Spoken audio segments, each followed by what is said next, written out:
नमस्कार साथियों, स्वागत है आपका। देखिए एमपी टेट वर्ग 3 2025 इसका जो आपका मेंस है वो हो चुका है और अब बारी है इसके रिजल्ट की। तो सभी लोगों को इसके रिजल्ट का इंतजार है। तो आज हम बात करेंगे कि इसका रिजल्ट कब तक आ सकता है और डॉक्यूमेंट जो लोग सेलेक्ट हो जाएंगे तो उनका क्या होगा, डॉक्यूमेंट वेरिफिकेशन होगा।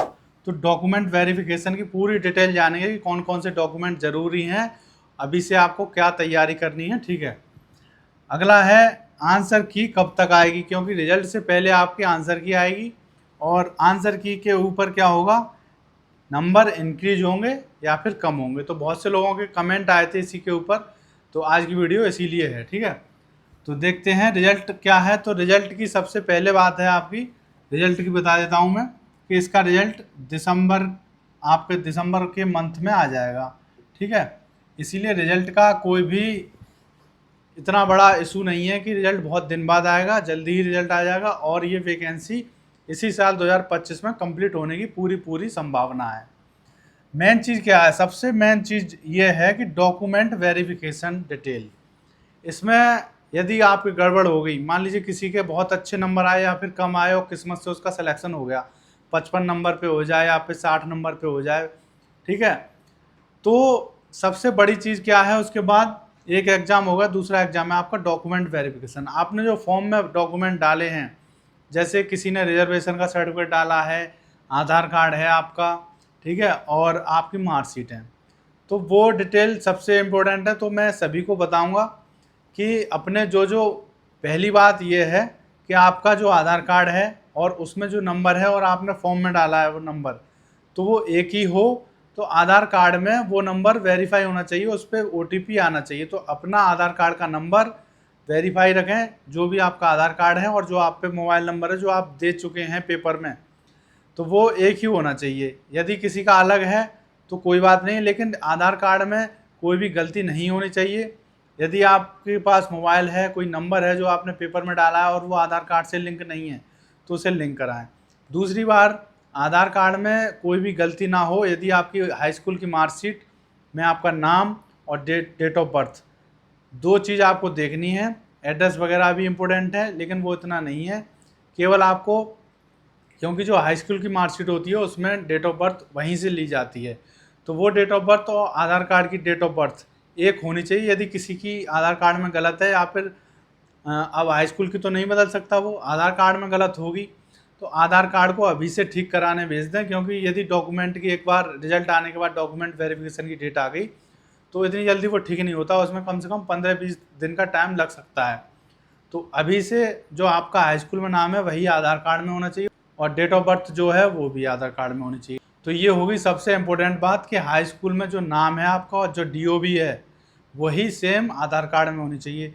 तो ये चीज़ आपको तैयार करनी है। दूसरी बात क्या है कि जिन लोगों ने रिजर्वेशन का सर्टिफिकेट डाला है तो उनका इसी साल का होना चाहिए, उस पर आवेदन क्रमांक होना चाहिए। वैसे तो सभी के हैं। अब इसमें जो नया हो, जिसका इसी साल का अप्रैल के बाद का, 1 अप्रैल के बाद का, वो बहुत अच्छी बात है।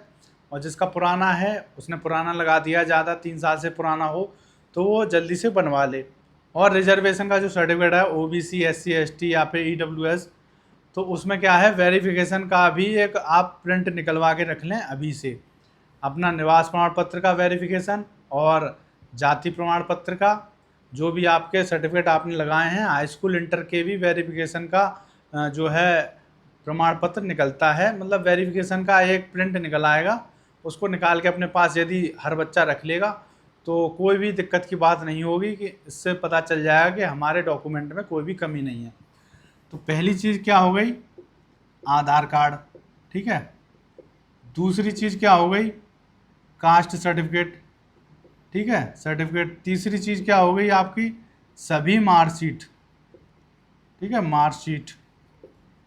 और चौथी चीज़ क्या हो गई कि आपका जो मोबाइल नंबर है जो आपने वहाँ पे डाला है वो नंबर ठीक होना चाहिए। और फ़ोटो, जो भी फ़ोटो आपने उसमें फॉर्म में लगाए थे या तो वही हो, तो उसी फ़ोटो से आप और फ़ोटो निकलवा लें, कम से कम 15 तो निकलवा ही लें या 30 निकलवा लें, वरना नया फ़ोटो खिंचवा लें अभी से। वरना इन टाइम पे बहुत से लोग फ़ोटो में ही मतलब टाइम लगता है। तो ये सारी चीज़ें अभी से आपको तैयार करने की आवश्यकता है। और जितनी भी चीज़ें आपने फॉर्म में लगाई हैं सभी की कम से कम 2-2 फ़ोटो कॉपी, मतलब सभी की 3-3 फोटोकॉपी बना के अलग अलग सेट तैयार करके रख लें। हो सकता है कि जब आपका डॉक्यूमेंट वेरिफिकेशन हो तो वहाँ पे ये बताया जाए कि इनको जो है ग्रेड बी अधिकारी से अटेस्ट करवाना है, गजेटेड ऑफिसर से। वो कौन होते हैं? सरकारी जो आपके स्कूल हैं जीआईसी वगैरह, उसके प्रिंसिपल से अटेस्ट करवाएं वो होते हैं, या फिर गवर्नमेंट हॉस्पिटल में जो आपका सीएमओ होता है, चीफ मेडिकल ऑफिसर, या फिर कोई भी एमबीबीएस डॉक्टर हो जो गवर्नमेंट का हो, वो ग्रेड बी के ऑफिसर होते हैं, उनसे भी आप अटेस्ट करवा सकते हैं। तो अटेस्ट करवाने की अभी आवश्यकता नहीं है, पहले इसका जब रिजल्ट आ जाएगा, यदि डॉक्यूमेंट वेरिफिकेशन के जो लेटर आएगा उसमें बताया होगा कि आपको अटेस्ट करवा के लानी है, तो तब आपको वो करवानी है। अभी से आप केवल सभी डॉक्यूमेंट को एकदम चेक करके उनका जो वेरिफिकेशन प्रिंट है वो निकाल के, आधार कार्ड वगैरह डिटेल आपकी सही हो, उसको गलत है किसी की तो सही करवा के वो सारे प्रिंट निकलवा के रख लें, और कम से कम 3-3 उनके सेट बना लें। उसके बाद जो अटेस्ट है वो तो आराम से हो ही जाएगा। दूसरी बात देखते हैं अब आंसर की कब तक आएगी।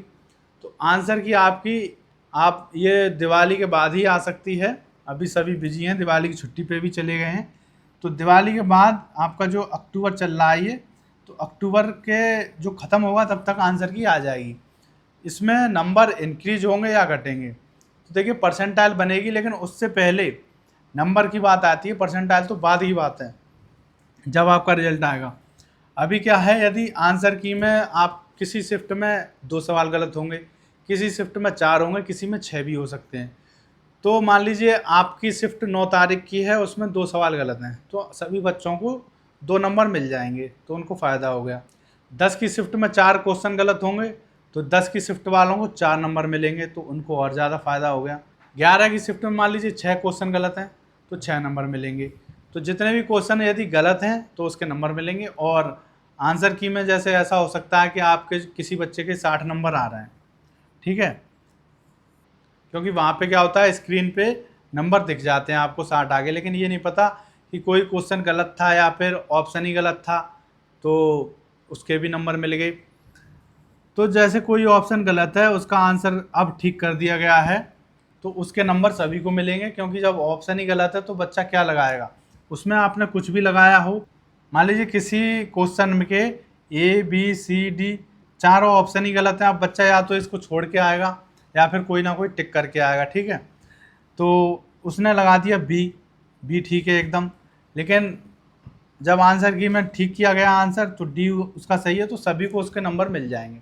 तो इसमें घबराने की बात नहीं है, ये बोर्ड भर्ती बोर्ड खुद देख लेगा, और इसमें ईमानदारी होती है, बस फ़ायदा उसको होगा जिसकी शिफ्ट में ज़्यादा क्वेश्चन गलत होंगे, ठीक है। तो इसमें उन्हीं के नंबर इंक्रीज ज़्यादा हो जाएंगे जिसकी शिफ्ट में ज़्यादा क्वेश्चन गलत होंगे। उसके बाद रिजल्ट आएगा, परसेंटाइल बन जाएगी। वो तो मैं आपको बता ही चुका हूँ कि परसेंटाइल बनेगी, उसके बाद रैंक बनेगी। तो हर शिफ्ट वालों को अलग अलग उनकी शिफ्ट देखी जाएगी, कोई भी ये ना सोचे कि दूसरी शिफ्ट को फ़ायदा हो जाएगा।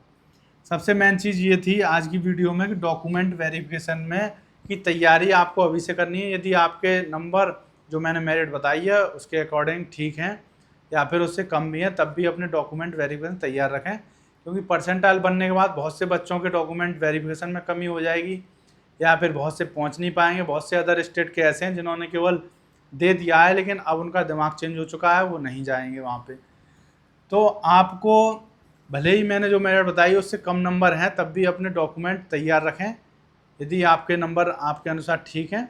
और डॉक्यूमेंट तैयार रखने में कोई बुराई नहीं है, और भी एग्ज़ाम आते रहेंगे, तो डॉक्यूमेंट आपके एकदम परफेक्ट होने चाहिए, कोई भी गलती उसमें नहीं होनी चाहिए, ठीक है। तो इसका रिजल्ट जल्दी आने वाला है, उससे पहले आंसर की आएगी। यदि आपकी शिफ्ट में कुछ क्वेश्चन गलत हों जो आपको एकदम कंफर्म पता है, आपने आके चेक किए हों और आपको वहाँ पे भी लग रहा हो कि ये क्वेश्चन गलत हैं, 3 क्वेश्चन गलत हैं, तो कमेंट में बताइए कि आपकी शिफ्ट में कितने कितने क्वेश्चन गलत थे, ठीक है। उससे मुझे कुछ आइडिया हो जाएगा। तो मिलते हैं अगली वीडियो में, तब तक के लिए थैंक यू।